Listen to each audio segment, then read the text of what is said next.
Hello guys, good evening. So dahil sa sahod ko ngayon guys, i-treat ko ang aking partner kasama ng kanyang anak dito sa The Green Block Grill and Restaurant. Dito po yan sa may Iba, Teresa Rizal. So sa bungad pa lang guys, makakita kayo sa kanila mga decoration. Talagang napakaganda po ng pagkakagawa.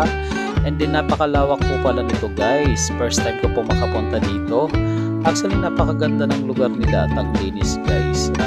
Makikita nyo sa pinakadulo niya meron pa mga playground ng mga pambata guys, so pwedeng dalhin dito yung mga bata.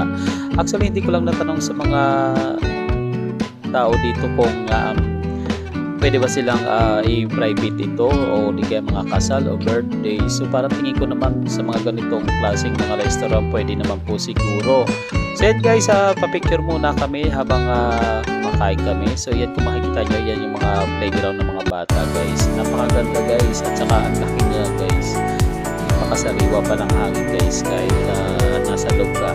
So yan, patuloy lang ako sa aking pag-video guys kasi ganda-ganda ako sa lugar. So yan guys, kita nyo naman nagpa-picture kami dito. Yan ang pinakabungad yan guys, yung love. So maakit talaga kayo pagpunta rito. So yan na, dumating na guys ang aking order. At dumating na rin kami dito sa restaurant na to. So yan guys, papasok pa lang kami and then tuloy-tuloy na aming pagpasok.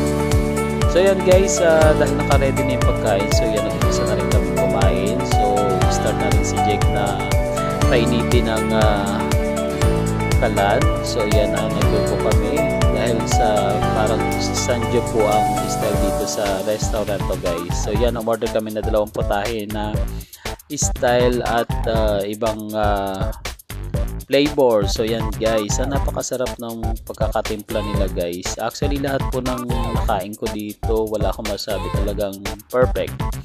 Masarap po ang pagkain nila at mura pa. So yan, patuloy lang kami sa aming pagkain dahil sa talagang anong oras na rin naman kami nakarating dito. I think na rin, medyo late na rin yung aming dinner. So kahit ganun pa man, nakahabol pa rin kami guys.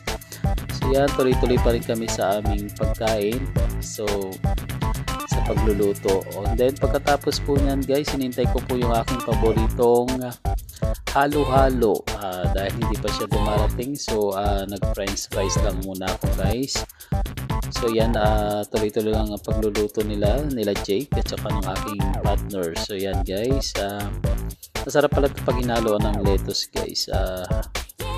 Kaya pagkakain kayo guys, laging may gulay. So yan guys, ang sarap ng at ang bango ng pagkakaluto namin guys. Actually na to templado na siya guys.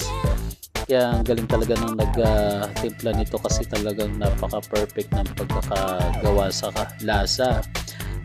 So yan guys, hindi kayo magsasawa sa pagkain guys. Patuloy lang kami sa aming pagkain habang nagkukwentuhan na rin. So yan guys, sarap na sarap ako sa pagkain. And then maya maya po ay yan po yung aking kasama. Walang tigil sa pagkain guys. So ako na rin guys dahil nasa gutom na rin. So tuloy-tuloy lang sa aming pagkain guys. Pumunta kayo din sa may Iba guys. Malapit na sa may highway. Tabi dito is school guys. So yan, pati lettuce kinain ko na rin po. Ang sarap ng pagkakagawa kasi nila. So yan guys, dumating na rin yung hinihintay na halo-halo. So yan guys, napakamura lang po yan.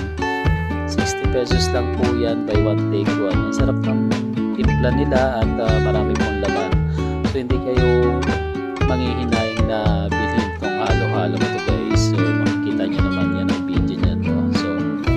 So yan guys, at pinakita ko lang sa inyo kung saan ang counter nila. So marami silang available na pwedeng bilhin dito mga soft drinks. So maraming salamat sa panonood guys. Thank you. God bless sa inyong lahat.